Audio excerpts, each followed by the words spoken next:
The Hutu-controlled government, which orchestrated the genocide, was overthrown at the end of the Holocaust by the Rwandan Patriotic Front, a Tutsi rebel force.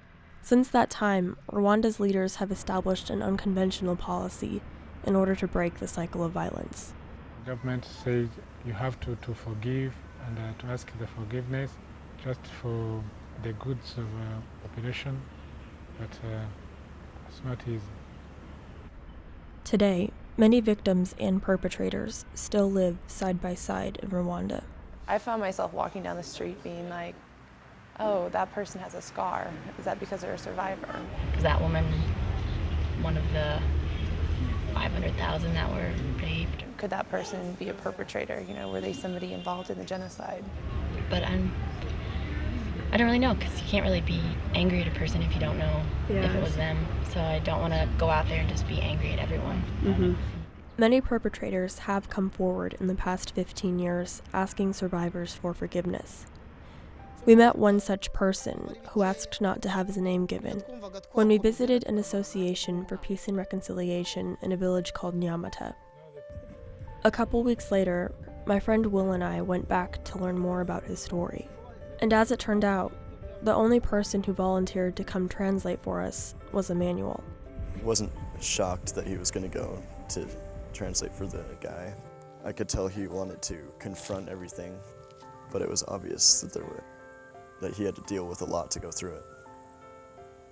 So, to clarify, you were told that if you did not kill, you would be killed? Kugira ngo werekane ibintu byiza, kugira ngo usobanure neza, iyo utaza kuba hamwe nabo nawe bari kwicwa. Nari kwicwa.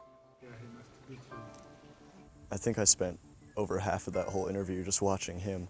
There was certain reactions he was trying to put aside in order to do the translating. Ubwo intambara zarabaye tujya ku misozi n'imihoro. And they started to kill the people with the machetes. Ese twumvaga twese ni nk'abasazi nibwo abatutsi bicwaga buryo bukabije. We were like a crazy mad person. He was repeating the man's own words. I mean, he's probably never had to do anything but be one of many listeners in the past. But he shook his hand and repeated every word that he probably didn't want to hear. So.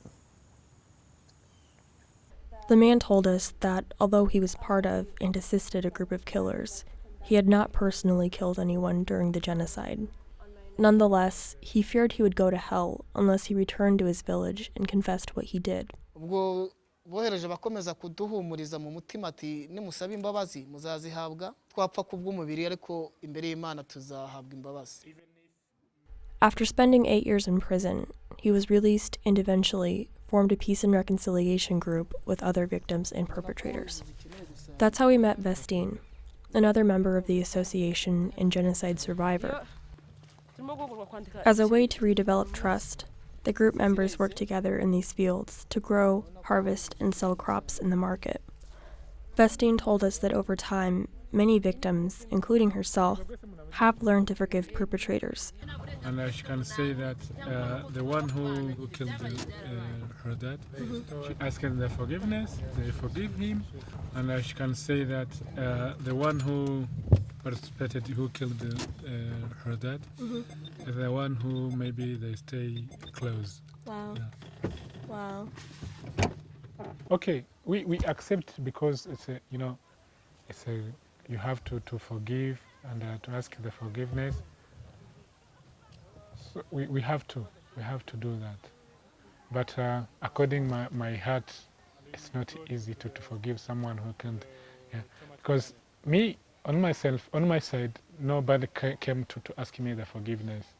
So that's why maybe I can forgive, because I saw many people who forgave some people who killed their families.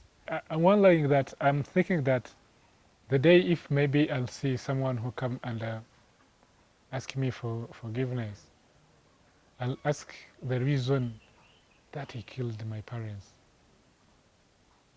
And if he could answer me that question, maybe I forgive him or her. This is the house of accountant of the association. Before we left Nyamata, Vestine showed us the peanuts that she and her friends had harvested and were about to sell. Standing in that room, it was surreal to consider where each of us had been just 15 years before.